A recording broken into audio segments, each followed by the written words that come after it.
Hello everyone, this is the seventh and last video on some basic concepts of chemistry, and in this video we will discuss some numerical problems based on various topics of this chapter. So in previous 6 videos we have discussed the various topics of this chapter. So if you have not watched those videos yet, please watch those videos. I am giving you links in the description. Now the first question is the density of a solution prepared by dissolving 120 gram of urea, the molecular mass 60 unit, in 100 gram of water is 1.15 gram per ml. Find the molarity of the solution. So you know that the formula of molarity is equal to number of moles of solute. The number of moles of solute by volume of solution in liter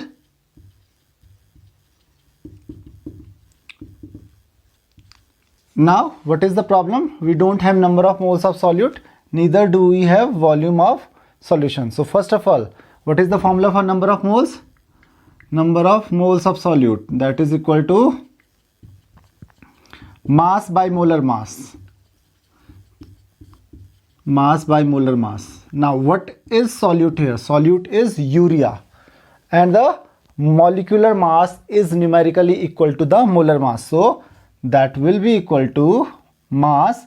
Mass हमको दिया गया है, that is 120 divided by molar mass. Molar mass numerically equal to molecular mass of the substance. So number of moles हमको मिल गया, that is 2. Now we have to find out the volume of solution, but we have the mass of water.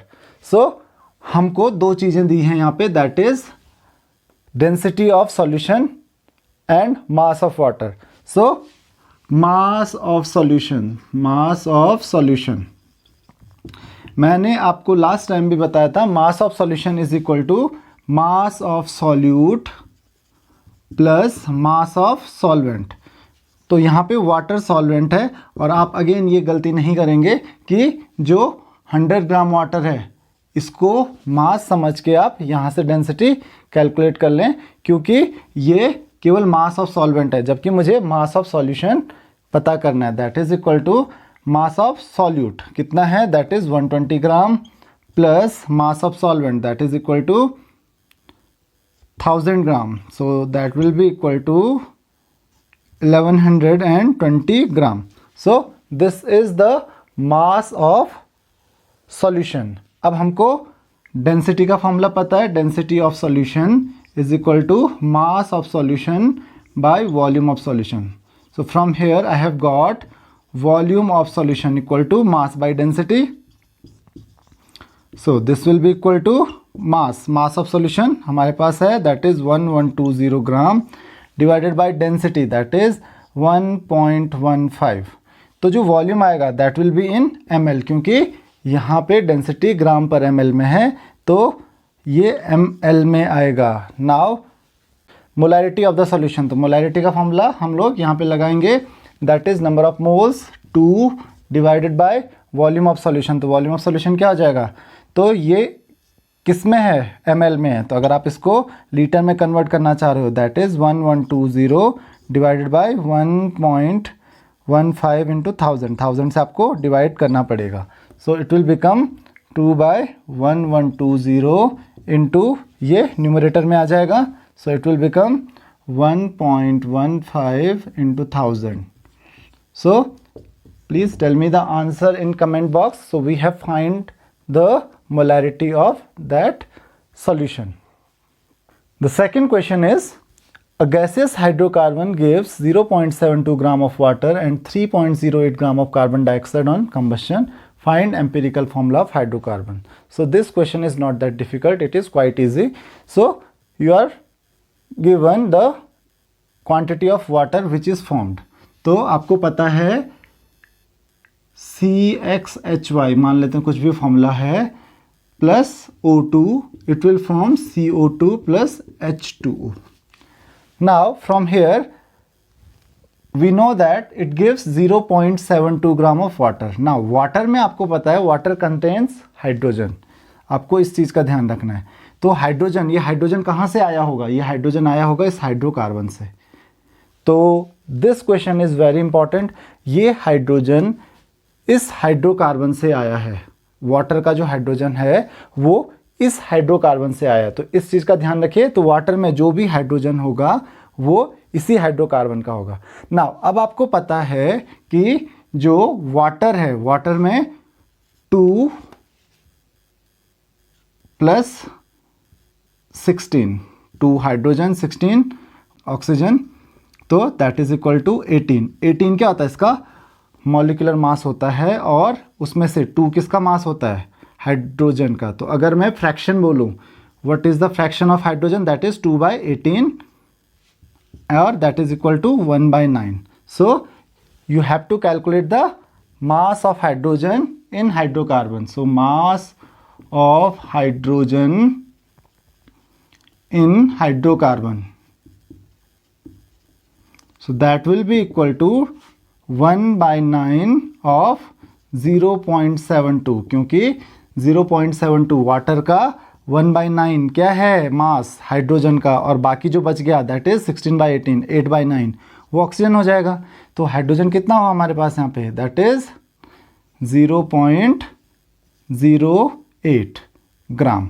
तो हमें यहाँ से hydrogen का मास मिल गया कि किसी भी जो सब्सटेंस है, जो भी हाइड्रोकार्बन है, उसमें हाइड्रोजन का मास कितना था।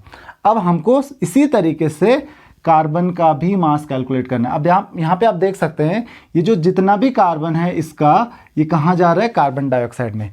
तो यही कार्बन डाइऑक्साइड में जा रहा है, तो इसका मतलब इस कार्बन डाइऑक्साइड से कार्बन कंटेंट हम निकाल सकते हैं कि कितना रहा होगा उस हाइड्रोकार्बन में।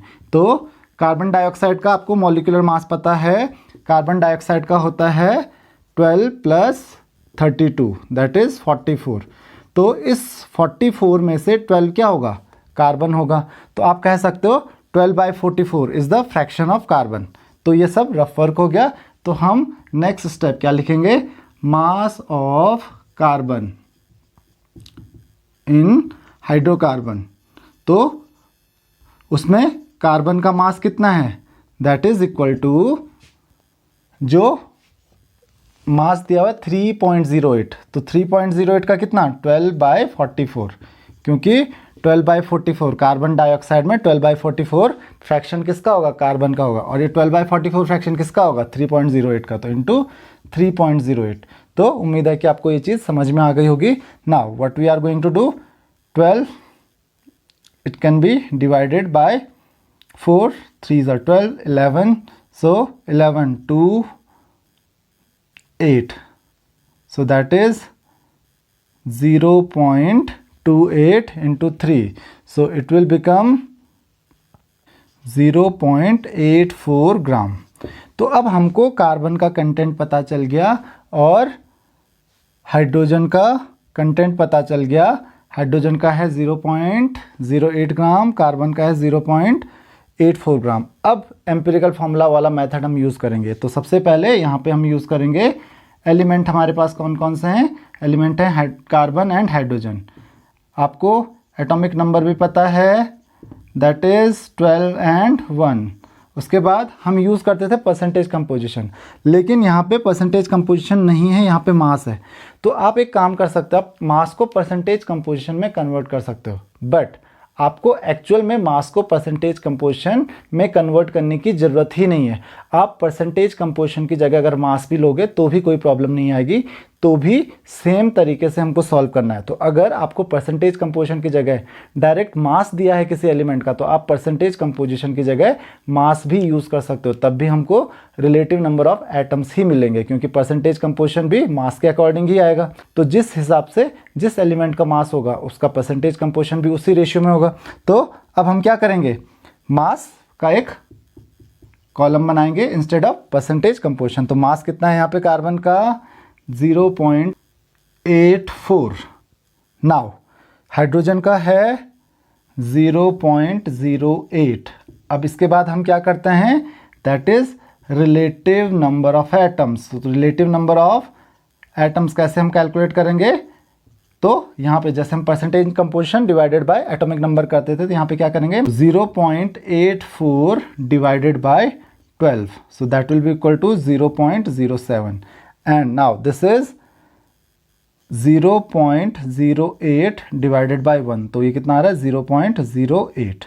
तो कार्बन और हाइड्रोजन का आप simplest whole number ratio direct calculate कर सकते हो। Simplest whole number ratio, simplest whole number ratio क्या आ जाएगा इसका 0.07 डिवाइडेड बाय 0.08, तो ये 7/8 हो गया, तो ये आ जाएगा 7 और 8 इसका सिंपलेस्ट होल नंबर रेशियो हो गया, क्योंकि जो स्मॉलेस्ट नंबर है दैट इज 0.07, इसको डिवाइड करोगे तो नंबर बहुत ज़्यादा कॉम्प्लिकेटेड आएगा, तो आप डायरेक्टली भी कर सकते हो।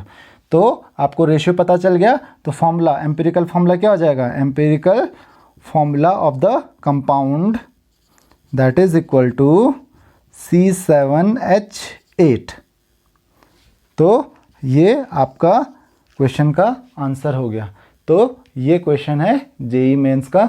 अगर आपको इस क्वेश्चन को समझने में कोई भी प्रॉब्लम होती है तो आप मुझे कमेंट बॉक्स में क्वेश्चंस पूछ सकते हैं।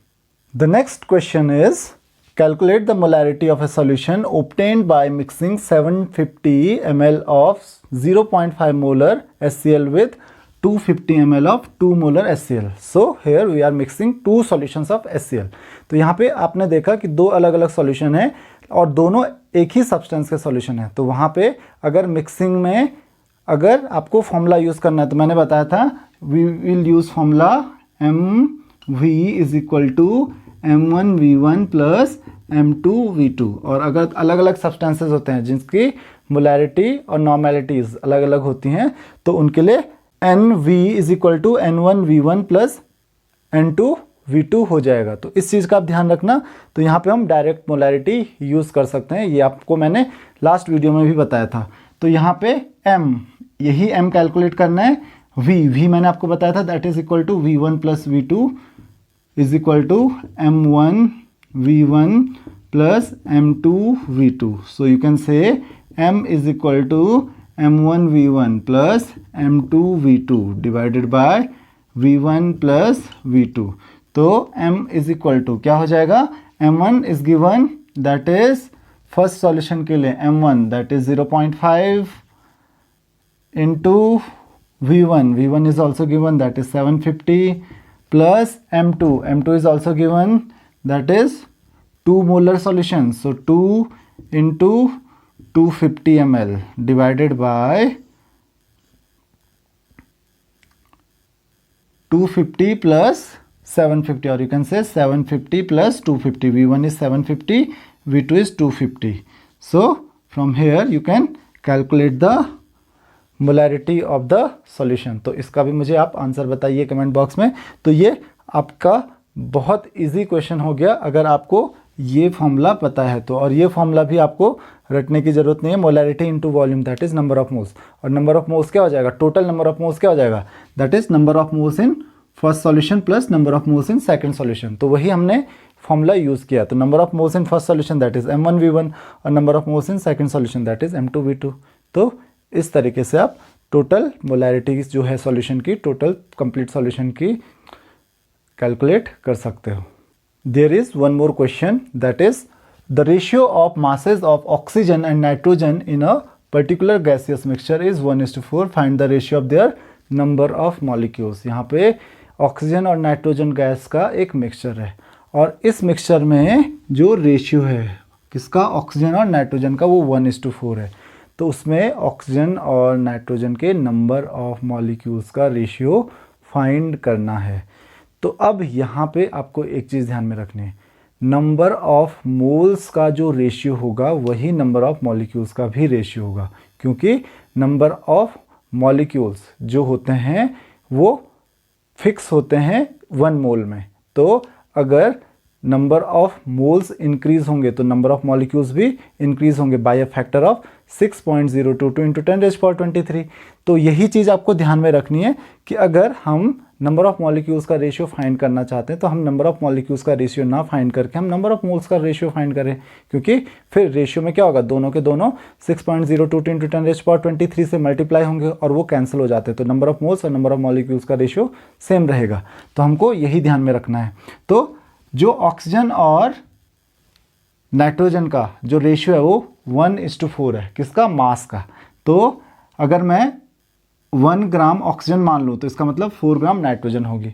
तो जो ऑक्सीजन का नंबर ऑफ मोल्स होगा, number of moles of oxygen that is NO2 is equal to क्या हो जाएगा, 1 upon that is mass by molar mass. Molar mass होता है इसका 32 और number of moles of nitrogen gas का फॉर्मूला होता है N2, तो वो हो जाएगा 4/28। तो अगर आप यहाँ से नंबर ऑफ मोल्स का रेशियो फाइंड करना चाहते हैं that is number of moles of oxygen by number of moles of nitrogen, तो ये हो जाएगा 1/32 डिवाइडेड बाय 4/28। तो आप चाहो तो यहाँ पे कैंसिल कर लो, दैट इज 1/7। तो 7 जाएगा न्यूमरेटर में, सो इट विल बिकम 7/32। तो रेशियो क्या हो गया हमारे पास, 7:32। तो ये आपका आंसर हो जाएगा। तो ये बहुत इजी क्वेश्चन है और ये क्वेश्चन आपके जेईई में भी पूछा गया है। The next question is 1 gram of magnesium is burnt with 0.56 gram of oxygen in a closed vessel. Which reactant is left in excess and how much? तो मैग्नीशियम को हम ऑक्सीजन के साथ बर्न करते हैं, आपको ये बताना है कि कौन सा सब्सटेंस बचेगा और कितना बचेगा। तो दोनों का मास हमको गिवन है। तो सबसे पहले हमको लिखनी है केमिकल रिएक्शन, तो वो है Mg+O2, ये फॉर्म करेगा बर्न होके MgO। इसको आप बैलेंस कर लीजिए क्योंकि ये क्वेश्चन है स्टोइकियोमेट्री पे बेस्ड और लिमिटिंग रिएजेंट पे बेस्ड। तो हमको यहाँ पे लिमिटिंग रिएजेंट पता करना है कि कौन पहले ख़त्म होगा और उससे हमको पता चल जाएगा कि कौन बचेगा। तो आपको पता है कि अगर 2 मोल हम मैग्नीशियम के यूज़ करते हैं तो आपको पता है मैग्नीशियम का एटॉमिक मास होता है 24, तो 2 मोल का जो मास होगा दैट इज़ 2 × 24 दैट इज़ 48 ग्राम। तो 48 ग्राम अगर हम मैग्नीशियम यूज़ करते हैं तो उसको लगेगा कितना, 1 mole of oxygen. 1 mole of oxygen मतलब 32 ग्राम ऑफ ऑक्सीजन। तो आप कह सकते हो 48 ग्राम मैग्नीशियम को कितने ऑक्सीजन की ज़रूरत होती है, 32 ग्राम ऑफ ऑक्सीजन की ज़रूरत होती है। तो 1 ग्राम, क्योंकि हमारे पास 1 ग्राम ही है, 1 ग्राम मैग्नीशियम को ज़रूरत कितने ऑक्सीजन की होगी, that is 32/48 gram of O2। So that is equal to 48, it is divided by 8, 4, 16, that is 2/3. Now that is equal to 0.667 ग्राम। अब आपको यहाँ पे पता चल रहा है कि ऑक्सीजन ज़्यादा चाहिए, इसका मतलब इतनी ऑक्सीजन तो हमारे पास है नहीं, हमारे पास ये ऑक्सीजन, इसका मतलब क्या हो जाएगा, लिमिटिंग रिएजेंट हो जाएगा क्योंकि ऑक्सीजन पहले ही ख़त्म हो चुकी होगी। तो इसीलिए अब हमको अपोजिट डायरेक्शन में क्वेश्चन करना है। इसका मतलब हमारे पास ऑक्सीजन जो है ये पूरी की पूरी ख़त्म हो जाएगी, तो इसी पे बेस्ड होगी रिएक्शन। तो 0.56 ग्राम O2 कितना मैग्नीशियम फॉर्म करेगा, तो यहाँ पे आप देख सकते हैं 32 ग्राम O2 कितना ग्राम मैग्नीशियम के साथ रिएक्ट करता है, 48 ग्राम के साथ। तो 1 ग्राम O2 कितना करेगा, दैट इज़ 48/32 और 0.56 कितने के साथ करेगा, इंटू 0.56। तो आप इसको अगेन कैंसिल कर सकते हो, होता हमारा 3/2 और ये 0.28, तो ये हो जाएगा दैट इज़ इक्वल टू 0.84 ग्राम। तो हमारा जो मैग्नीशियम यहाँ पे यूज़ हो रहा है दैट इज़ 0.84 ग्राम। तो यहाँ पे आपको मैं क्वेश्चन एक बार फिर से समझा देता हूँ क्योंकि हमें पता चल गया ऑक्सीजन यहाँ पे लिमिटिंग रिएजेंट है। तो हमारे पास क्या है कि 32 ग्राम ऑक्सीजन कितने के साथ रिएक्ट करता है, 48 ग्राम मैग्नीशियम के साथ रिएक्ट करता है। तो हमारे पास 1 ग्राम ऑक्सीजन के लिए कितना मैग्नीशियम चाहिए, 48/32, सिंपल यूनिटरी मेथड। और 1 ग्राम के लिए इतना चाहिए तो 0.56 ग्राम के लिए कितना चाहिए होगा, 48/32 इंटू 0.56। तो वही हमने यहाँ पे काम किया है। अब हमको मैग्नीशियम का मास पता चल गया है, वो हमको इतना चाहिए। तो इसका मतलब 0.56 के साथ इतना मैग्नीशियम रिएक्ट करेगा और उसके बाद ये ऑक्सीजन जो जितनी थी 0.56 ग्राम वो तो ख़त्म हो गई, तो बाकी का जो मैग्नीशियम होगा वो बच जाएगा। मैग्नीशियम कितना बचेगा, हमारे पास मैग्नीशियम था कितना इनिशियली 1 ग्राम, तो कौन बचेगा अब magnesium, magnesium remains unreacted. Okay, तो कितना, that is 1 minus 0.84 and that is equal to 0.16 gram. तो 0.16 ग्राम मैग्नीशियम बिना रिएक्ट किए हुए बच जाएगा। तो आपको यही बताना है कि कौन सा सब्सटेंस रिएक्ट नहीं करेगा और जो बचेगा वो कितना बचेगा।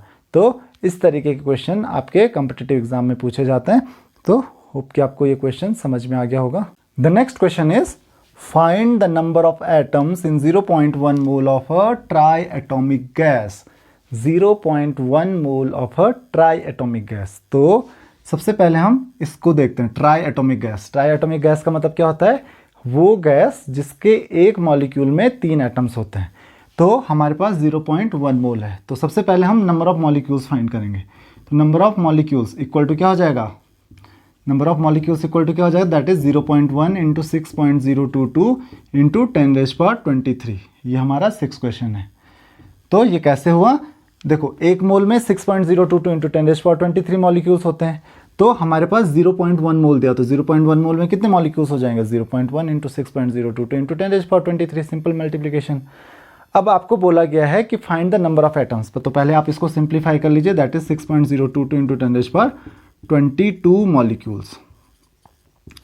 अब एक मॉलिक्यूल में 3 एटम्स हैं, क्योंकि ये ट्राई एटॉमिक गैस है, तो एक मॉलिक्यूल में 3 एटम्स हैं।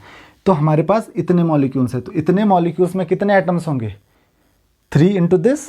तो एक मॉलिक्यूल में अगर 3 एटम्स हैं तो एक्स मॉलिक्यूल में कितने एटम्स होंगे, 3 इंटू एक्स।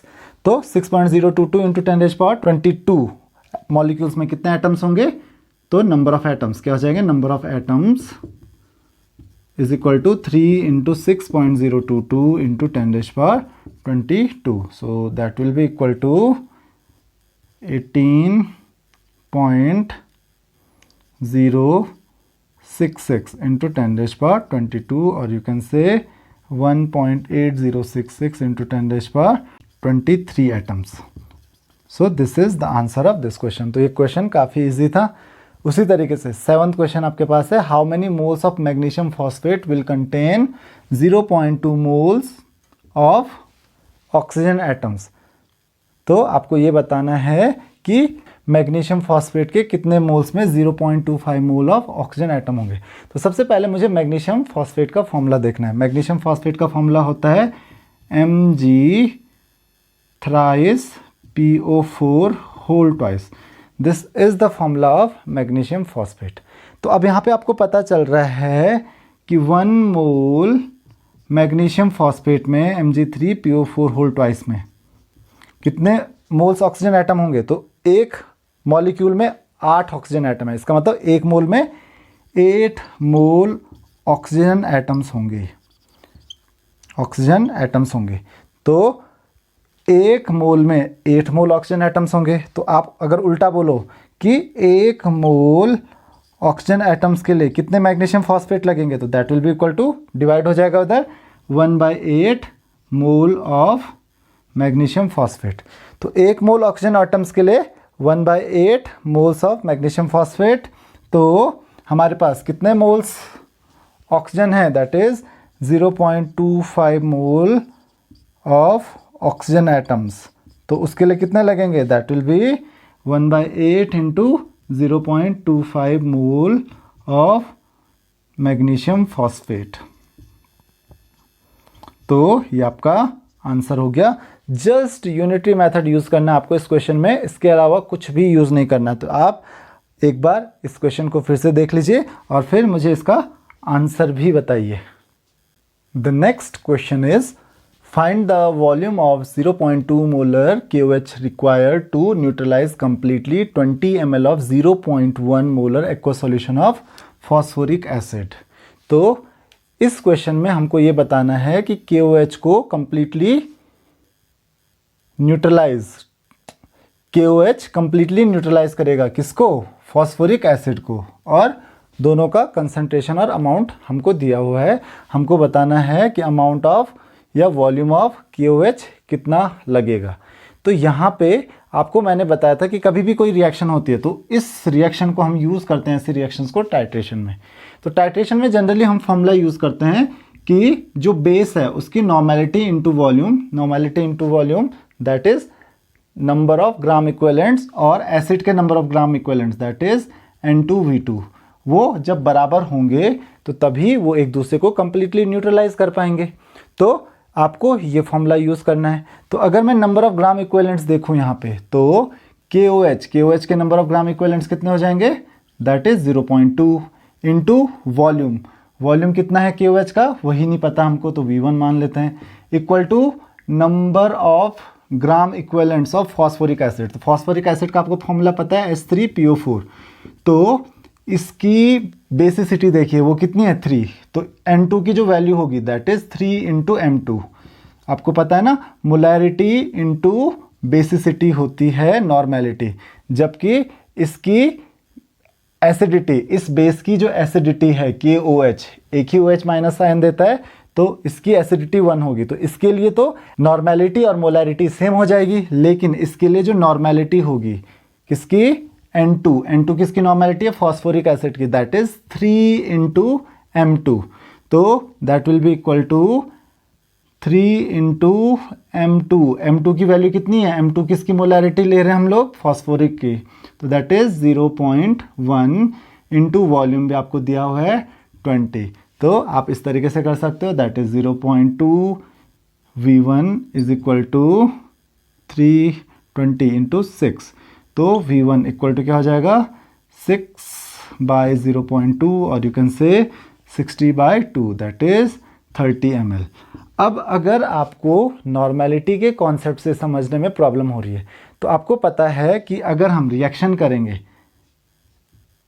KOH और H3PO4 की, तो कंप्लीटली न्यूट्रलाइज करने के लिए ये फॉर्म करेगा K3PO4 प्लस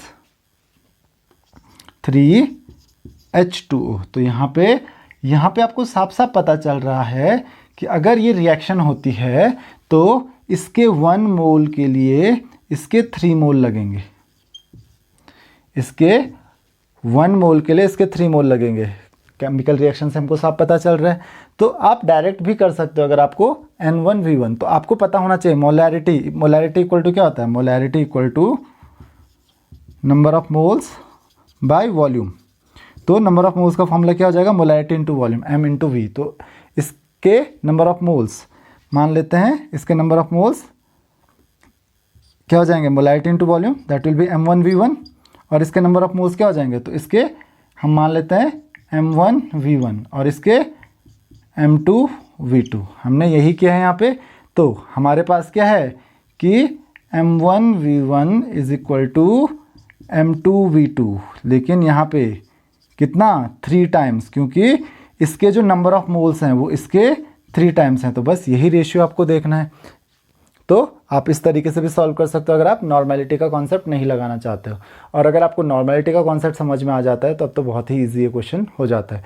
तो अगर आपको नॉर्मेलिटी के कॉन्सेप्ट से समझ में नहीं आता तो आप कन्वेंशनल मेथड यूज़ कीजिए कि इसके 1 मोल के लिए इसके 3 मोल्स चाहिए। The next question is 6.022 into 10⁻20 molecules of urea are present in 100 ml of its solution. Find molarity of urea.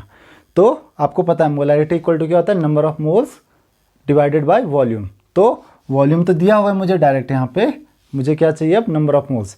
तो नंबर ऑफ मोल्स के लिए मेरे पास क्या है, मॉलिक्यूल्स, नंबर ऑफ मॉलिक्यूल्स मुझे पता है, मुझे नंबर ऑफ मोल्स पता करना है नंबर ऑफ मॉलिक्यूल्स से। अब हम कैसे करेंगे, तो आप फॉर्मूले जितने ज़्यादा रटने की कोशिश करोगे आपको कन्फ्यूज़न उतना ज़्यादा होगा। आप बस रिलेशनशिप ध्यान रखिए कि एक मोल में कितने मॉलिक्यूल्स होते हैं, 6.022 इंटू 10⁻23 मॉलिक्यूल्स। सो 6.022 इंटू 10⁻23 मॉलिक्यूल्स मीन्स 1 मोल। तो अगर आप बोलोगे 1 मॉलिक्यूल इक्वल टू क्या हो जाएगा, 1/6.022 इंटू 10⁻23 मॉलिक्यूल्स। तो आप चाहो तो 1 मॉलिक्यूल इक्वल टू लिख सकते हो, दैट इज 1/6.022 इंटू 10⁻23 मोल। तो हमारे पास 1 नहीं, हमारे पास कितना है 6.022 इंटू 10⁻20 मॉलिक्यूल्स। तो ये कितने हो जाएंगे 1/6.022 इंटू 10⁻23 इंटू 6.022 इंटू 10⁻20। तो ये कैंसिल, 10⁻20 माइनस 23, तो ये हो जाएगा 10⁻³ मोल। तो नंबर ऑफ मोल्स आपको पता चल गए, ये तो बहुत इजी था फाइंड करना। अब आपको क्या पूछा जा रहा है मोलैरिटी। तो अब मोलैरिटी आप फॉर्मूला लगाइए, मोलैरिटी इज इक्वल टू होता है, अगर आप एग्जाम में लिखते हो तो आप पूरा लिखिए, मैं यहाँ पे डायरेक्ट फॉर्मूले में वैल्यूज पुट कर रहा हूँ। That is number of moles. Number of moles कितने हैं 10⁻³ divided by volume in litre. तो वॉल्यूम हमारे पास कितना है यहाँ पे 100 डिवाइडेड बाय ये हो गया 1000, क्योंकि ये लीटर में है और हमारे पास जो क्वेश्चन में है वो ml में दिया हुआ है। तो दैट इज 10⁻³ इंटू 1000 ऊपर चला जाएगा डिवाइडेड बाय 100। तो ये हो जाएगा 10⁻³ और ये होता है 10⁻3, दोनों कैंसिल और हमारे पास बचता है 1/100 दैट इज 0.01 मोलर सॉल्यूशन हमको मिल गया। The next question is 26.8 gram of Na2SO4.XH2O gave 12.6 gram of water on heating, find the value of x। तो when it is heated Na2SO4.XH2, जब आप इसको हीट कर रहे हो तो it will form Na2SO4 plus XH2, तो ये इस XH2 को लूज करेगा। नाउ अब हम स्टोइकियोमेट्री यहाँ पे यूज करेंगे और मोल कॉन्सेप्ट। तो आपको पता है Na2SO4 का मोलर मास कैसे हम कैलकुलेट करेंगे, तो हम साइड में कर लेते हैं। दैट इज 23 × 2 सोडियम के लिए, plus sulphur is 32 plus oxygen that is 4 × 16 that is 64 plus 32 that is 96 plus 46, 96 plus 46 that is 142।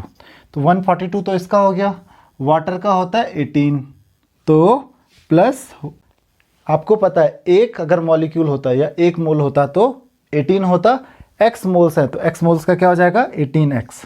तो आपको ध्यान रखना है 142 प्लस 18x अगर ग्राम्स होंगे, क्योंकि यहाँ पे हमारे पास क्या है नंबर ऑफ मोल्स या फिर जो मोलर मास क्या होगा इसका ग्राम में होगा। तो अगर इतना ग्राम होगा तो इससे वाटर कितना मिलेगा दैट इज 18x, क्योंकि x मॉलिक्यूल्स ऑफ वाटर।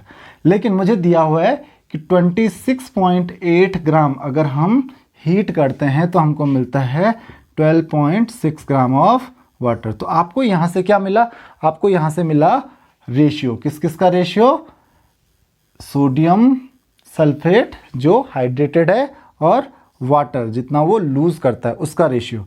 तो ये रेशियो जो होगा that is 142 plus 18x bye 18x, क्योंकि ये सोडियम सल्फेट और वाटर का ही रेशियो है जितना वो फॉर्म कर रहा है, और ये भी कौन सा रेशियो 26.8 बाय 12.6, ये भी सेम रेशियो है।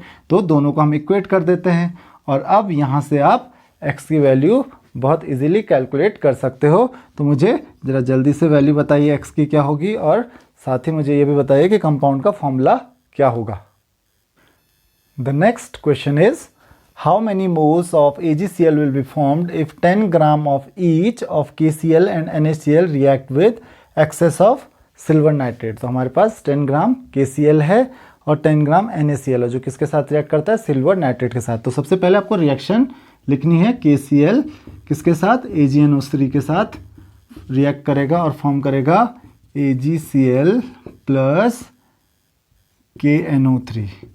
उसी तरीके से NaCl भी रिएक्ट करेगा AgNO3 के साथ और ये फॉर्म करेगा AgCl प्लस NaNO3। अब इसके बारे में नहीं पूछा जा रहा, हमको पूछा जा रहा है इसके बारे में, यहाँ पे इसके बारे में, और गिवन है इसके बारे में।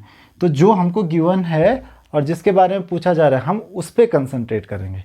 तो यहाँ पे इसका गिवन है मास और इसका पूछना जा रहा है नंबर ऑफ मोल्स। तो हमको क्या करना है, इसका मास और इसके नंबर ऑफ मोल्स में रिलेशनशिप पता करनी है। अब वो कैसे करेंगे, अगर इसका 1 मोल है, आपको पता है इसका 1 मोल है, तो इसका 1 मोल ही फॉर्म होगा, राइट। और 1 मोल का जो मास है, 1 मोल का mass that is molar mass, तो मोलर मास आप KCl का कैलकुलेट करेंगे, दैट इज पोटेशियम का होता है 39 और ये होता है 35.5। तो ये हो गया 39 plus 35.5 that is equal to 74.5 gram. उसी तरीके से NaCl का 1 मोल फॉर्म करेगा AgCl का 1 मोल। तो NaCl का 1 मोल का मास जो होगा, मोलर मास, वो कितना हो जाएगा, that is 23 plus 35.5 that is 58.5 ग्राम। तो अब यहाँ पे आपको पूछा जा रहा है कि AgCl के कितने मोल्स, तो यहाँ से देखेंगे कि AgCl के मोल्स कितने आएंगे, इसमें देखेंगे AgCl के मोल्स कितने आएंगे इस रिएक्शन में, और दोनों रिएक्शन में जो AgCl के नंबर ऑफ मोल्स आएंगे उसको ऐड कर देंगे, that is total number of moles. तो हम क्या करेंगे यहाँ पे, तो हमको पता है कि 74.5 ग्राम KCl गिव्स, इससे कितना मोल AgCl का फॉर्म होता है, दैट इज 1 मोल AgCl। तो हमारे पास कितना ग्राम है, 10 gram of KCl will give, वो कितना फॉर्म करेगा, तो आपको पता है अगर कि 74.5 ग्राम 1 मोल फॉर्म कर रहा है, तो वह 1 ग्राम कितना फॉर्म करेगा, 1/74.5 ग्राम। जस्ट हमको यहाँ पे फिर से यूनिटरी मेथड ही यूज़ करना है, तो 10 ग्राम कितना फॉर्म करेगा, इंटू 10 कर देंगे, तो that will be equal to 10/74.5 mole. किससे फॉर्म होगा, इस रिएक्शन से। अब सेम इस रिएक्शन में भी वही करेंगे कि 58.5 ग्राम NaCl, मतलब 1 मोल NaCl कितना मोल AgCl फॉर्म कर रहा है, 1 मोल AgCl फॉर्म कर रहा है।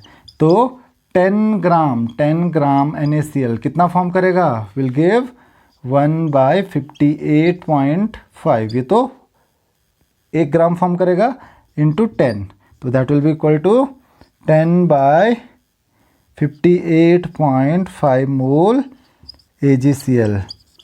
तो total number of moles of AgCl, तो total number of moles of AgCl हम कैसे कैलकुलेट करेंगे, तो इस रिएक्शन में कितने नंबर ऑफ मोल्स फॉर्म हुए थे AgCl के, दैट इज 10/74.5 प्लस 10/58.5।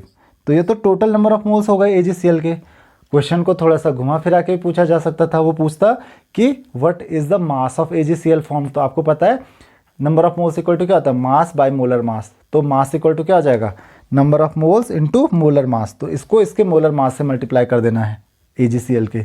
उसके लिए आपको AgCl के लिए Ag का एटॉमिक मास भी गिवन होगा, अदरवाइज आपके लिए कैलकुलेट करना तो पॉसिबल हो नहीं पाएगा, क्योंकि जनरली याद हम करते नहीं हैं। तो Ag और Cl दोनों का एटॉमिक मास आपको गिवन होगा, वहाँ से आप मोलर मास कैलकुलेट कर लेंगे AgCl का, और नंबर ऑफ मोल्स को मोलर मास के साथ मल्टीप्लाई करेंगे, और मास ऑफ AgCl भी आपको पता चल जाएगा। तो अगर मास पूछा जा रहा है तो आप मास भी कैलकुलेट कर सकते हो, यहाँ पे केवल नंबर ऑफ मोल्स पूछा जा रहा था। तो अगर एक बार आपको नंबर ऑफ मोल्स पता चल गए, मोलर मास आपको कैलकुलेट करना आता है, तो आप मास भी कैलकुलेट कर सकते हो। तो ध्यान रखिए इस क्वेश्चन का।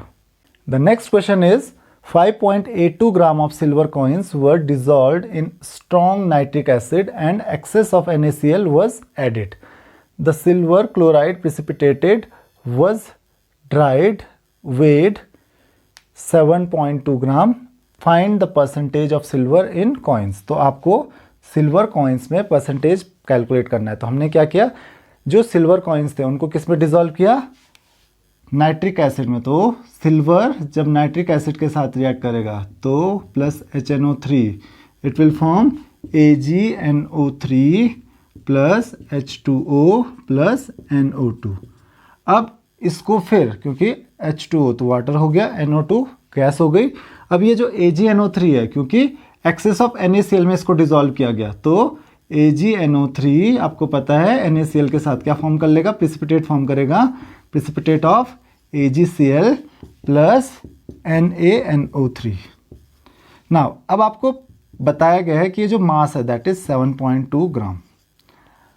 तो आपको बताना है कि परसेंटेज कंपोजिशन कितना होगा सिल्वर का कॉइन्स में। तो हमारे पास जो सिल्वर कॉइन्स है वो 5.2 ग्राम है, लेकिन ये 5.2 ग्राम जो है वो पूरा का पूरा सिल्वर नहीं होगा, क्योंकि वो 100% नहीं होगा। तो वही चेक करना है कि 100% हो रहा है या कुछ और परसेंटेज आ रहा है।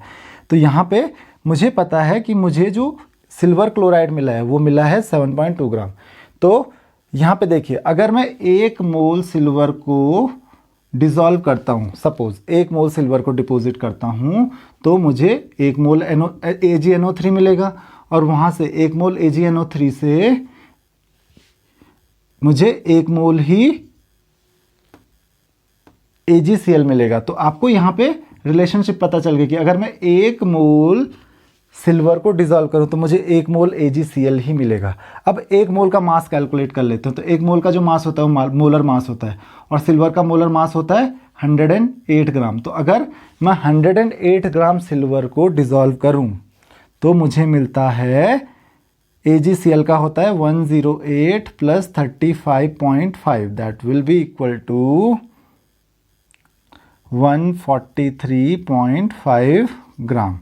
तो AgCl का कितना मिलेगा मुझे? 143.5 ग्राम। लेकिन मुझे सिल्वर का मास नहीं पता है। आपको यहाँ पे बिल्कुल भी कंफ्यूजन नहीं होना है। ये जो 5.82 ग्राम है सिल्वर कॉइन्स में, ये पूरा का पूरा सिल्वर का मास नहीं है, हो सकता है उसमें कोई और भी मेटल हो।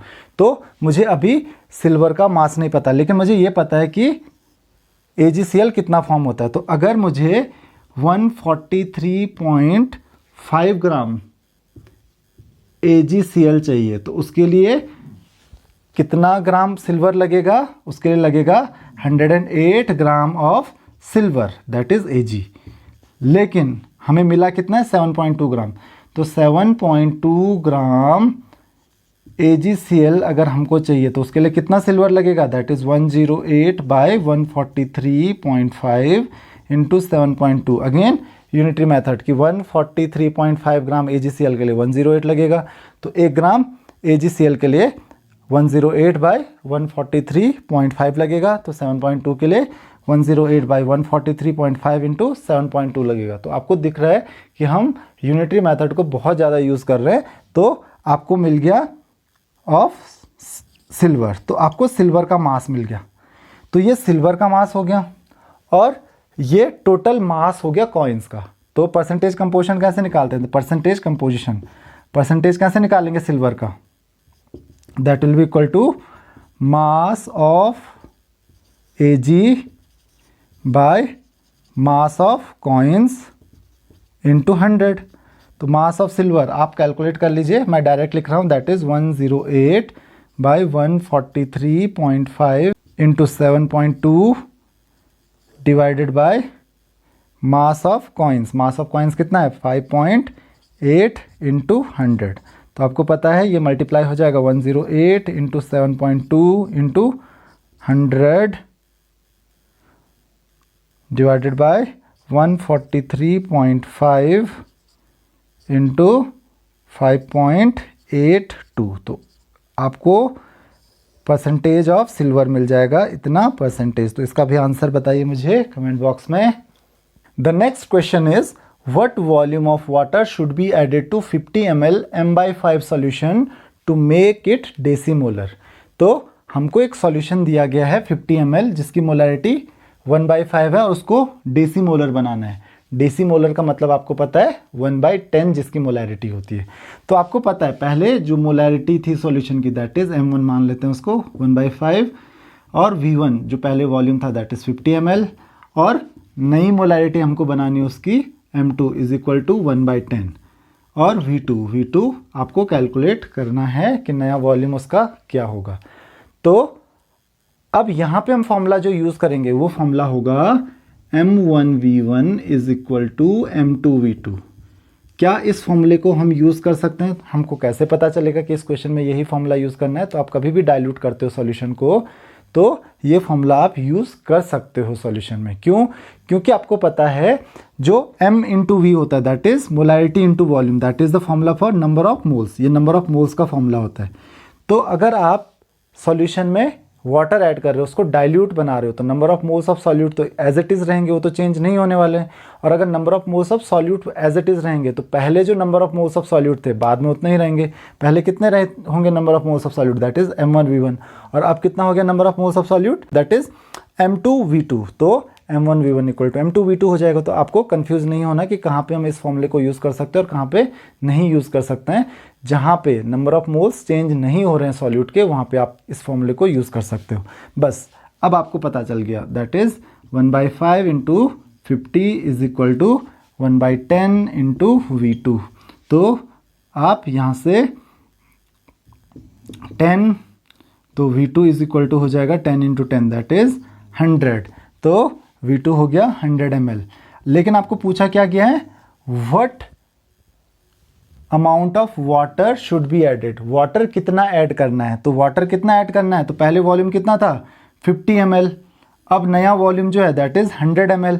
तो 50 से 100 ml करने के लिए वाटर आपने कितना ऐड किया होगा, तो water volume of water added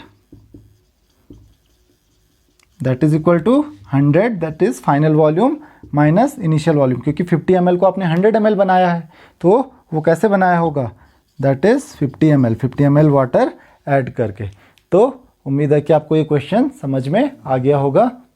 the next question is find the number of moles of oxygen in 1 litre of air at STP if its volume content is 21%। तो आपको 1 लीटर एयर में हमको बताना है कि number of moles of oxygen कितने होंगे, और आपको दिया हुआ है कि जो ऑक्सीजन का कंटेंट होगा एयर में दैट इज 21%। तो आपको पता है volume of oxygen in 1 litre air वो कितना हो जाएगा, दैट इज 21%। 21% ऑफ 1 लीटर कितना हो जाएगा, दैट इज 0.21 लीटर। तो ये तो आपको पता चल गया कि 1 लीटर एयर में 0.21 लीटर क्या होगा, ऑक्सीजन का वॉल्यूम होगा। अब आपको पता है relationship between volume and number of moles क्या होगा, 22.4 litre of O2 is equal to क्या होगा 1 मोल। तो आपको क्या बताना है, 0.21 लीटर ऑक्सीजन में कितने नंबर ऑफ मोल्स होंगे, क्योंकि नंबर ऑफ मोल्स आपको पूछा जा रहा है।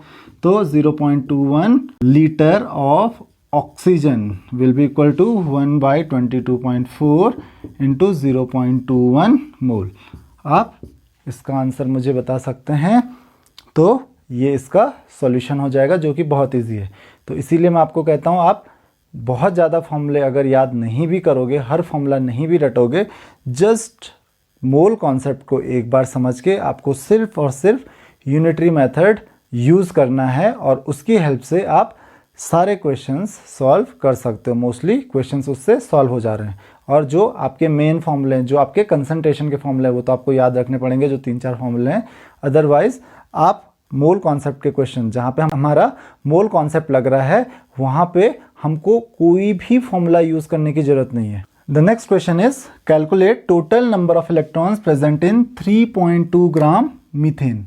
तो हमारे पास 3.2 ग्राम मीथेन है, उसमें मुझे total number of electrons calculate करने हैं। तो टोटल नंबर ऑफ इलेक्ट्रॉन्स हम कैलकुलेट कर सकते हैं नंबर ऑफ मॉलिक्यूल्स से। तो अगर पहले मैं नंबर ऑफ मॉलिक्यूल्स कैलकुलेट कर लूँ तो उससे नंबर ऑफ इलेक्ट्रॉन्स शायद कैलकुलेट हो जाएं। तो सबसे पहले नंबर ऑफ मॉलिक्यूल्स कैलकुलेट करने के लिए हम कैलकुलेट कर सकते हैं नंबर ऑफ मोल्स। तो number of moles of methane वो कितने हो जाएंगे, फॉर्मूला होता है मास ऑफ मीथेन, मैं फॉर्मूला नहीं लिख रहा हूँ, divided by molar mass of methane. तो मीथेन का फॉर्मूला होता है CH4।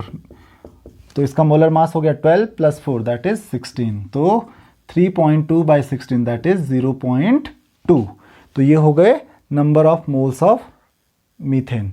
अब एक बार मुझे नंबर ऑफ मोल्स पता चल गया तो मुझे नंबर ऑफ मॉलिक्यूल्स पता चल जाएगा। Number of molecules will be equal to 0.2 into 6.022 into 10⁻23। अब ये कैसे आया नंबर ऑफ मॉलिक्यूल्स, क्योंकि आपको पता है कि एक मोल में 6.022 इंटू 10⁻23 मॉलिक्यूल्स होंगे। तो 0.2 मोल्स में कितने मॉलिक्यूल्स होंगे, 0.2 इंटू 6.022 इंटू 10⁻23। तो मुझे नंबर ऑफ मॉलिक्यूल्स पता चल गए। तो इतने मॉलिक्यूल्स मेरे पास हैं। अब मुझे पूछा जा रहा है कि नंबर ऑफ इलेक्ट्रॉन्स कितने होंगे। तो नंबर ऑफ इलेक्ट्रॉन्स कैलकुलेट करने के लिए मुझे ये पता होना चाहिए कि एक मॉलिक्यूल में नंबर ऑफ इलेक्ट्रॉन्स कितने होंगे। तो उसके लिए हमको CH4 में नंबर ऑफ इलेक्ट्रॉन्स पता करने हैं। अब CH4 में हम नंबर ऑफ इलेक्ट्रॉन्स कैसे पता करेंगे। तो एक मॉलिक्यूल देखिए, इसमें होता है कार्बन में होते हैं 6 इलेक्ट्रॉन, हाइड्रोजन में होता है 1 इलेक्ट्रॉन, लेकिन 4 हाइड्रोजन है। तो 4 हाइड्रोजन के इलेक्ट्रॉन्स हो गए और 6 कार्बन के इलेक्ट्रॉन्स हो गए। तो टोटल हो गए 6 + 4 दैट इज 10 इलेक्ट्रॉन्स। तो मतलब मीथेन के एक मॉलिक्यूल में 10 इलेक्ट्रॉन्स होते हैं।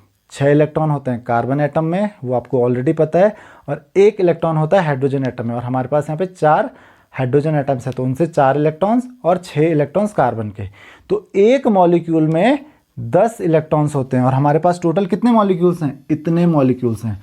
तो नंबर ऑफ इलेक्ट्रॉन्स मिल जाएंगे हमको, that will be equal to 10 × 0.2 × 6.022 × 10⁻23। तो यहाँ से आपको नंबर ऑफ इलेक्ट्रॉन्स इजीली मिल जाएंगे। कैसे? क्योंकि एक मॉलिक्यूल में 10 इलेक्ट्रॉन्स होते हैं और हमारे पास टोटल इतने मॉलिक्यूल्स हैं। तो टोटल इलेक्ट्रॉन्स कितने हो जाएंगे, 10 × इतना। तो इस तरीके से आप नंबर ऑफ इलेक्ट्रॉन्स कैलकुलेट कर सकते हो। जनरली कभी कभी ये एग्जाम में ऐसा क्वेश्चन आ जाता है, तो आपको इस चीज़ का ध्यान रखना है। पहले आप नंबर ऑफ मॉलिक्यूल्स कैलकुलेट कीजिए और फिर ये देखिए कि एक मॉलिक्यूल में कितने इलेक्ट्रॉन्स होते हैं, उससे नंबर ऑफ मॉलिक्यूल्स को मल्टीप्लाई कर दीजिए। अब हमारे पास नेक्स्ट क्वेश्चन है, that is what volume of nitrogen eight STP can be obtained from a mixture of 10 gram of each NH4Cl and NaNO2। तो हमारे पास 10 ग्राम इसका है और 10 ग्राम इसका भी है। तो पहले इक्वेशन देखिए, तो क्या होगा, NH4Cl + NaNO2। तो ये क्या फॉर्म करता है, अगर आप इसको हीट करोगे ये फॉर्म करेगा nitrogen gas plus 2H2O plus NaCl। तो हमको इससे मतलब नहीं है, हमको है नाइट्रोजन से मतलब। तो हमको यहाँ पे पता है इसका जो 1 मोल होगा और इसका भी अगर 1 मोल होगा तो इसका नाइट्रोजन का 1 मोल फॉर्म करेगा। लेकिन मुझे रिलेशनशिप मोल में नहीं दी है, रिलेशनशिप किस में दी है, इसके और इसके मास में, और इसका मुझे कैलकुलेट करना है नाइट्रोजन का वॉल्यूम। तो इसका मुझे वॉल्यूम और इसके मास का रिलेशनशिप पता करना है।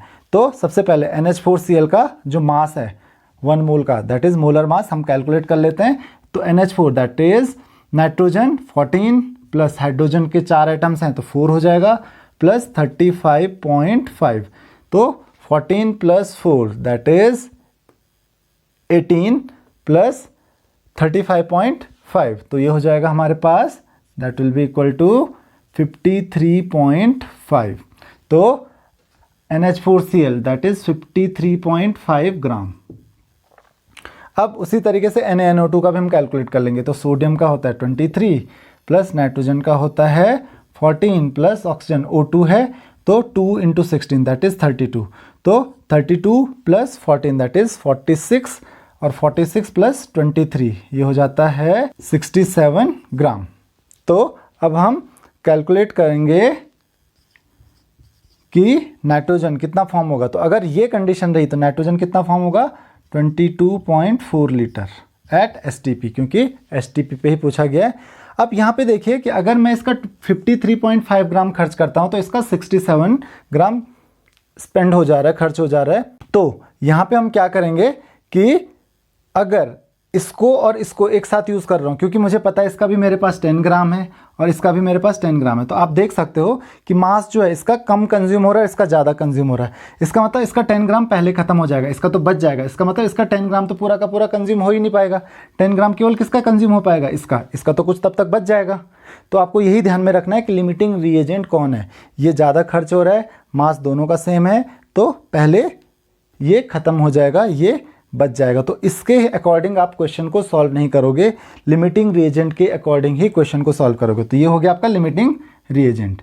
अब इसका 67 ग्राम जो है उससे हमको नाइट्रोजन कितना मिलता है, 67 ग्राम NaNO2 से आपको नाइट्रोजन मिलता है 22.4 लीटर। तो 10 ग्राम से कितना मिलेगा, यही तो पूछा जा रहा है। तो 10 ग्राम NaNO2 से कितना आपको नाइट्रोजन मिलेगा, दैट इज 22.4 डिवाइडेड बाय 67, वो तो 1 ग्राम से मिलेगा इंटू 10 लीटर ऑफ नाइट्रोजन। तो इसका भी आंसर आप मुझे बताइए कमेंट बॉक्स में। तो इस तरीके से आप मोल कॉन्सेप्ट से रिलेटेड, स्टोइकियोमेट्री से रिलेटेड या फिर मोलैलिटी से रिलेटेड क्वेश्चंस को सॉल्व कर सकते हो।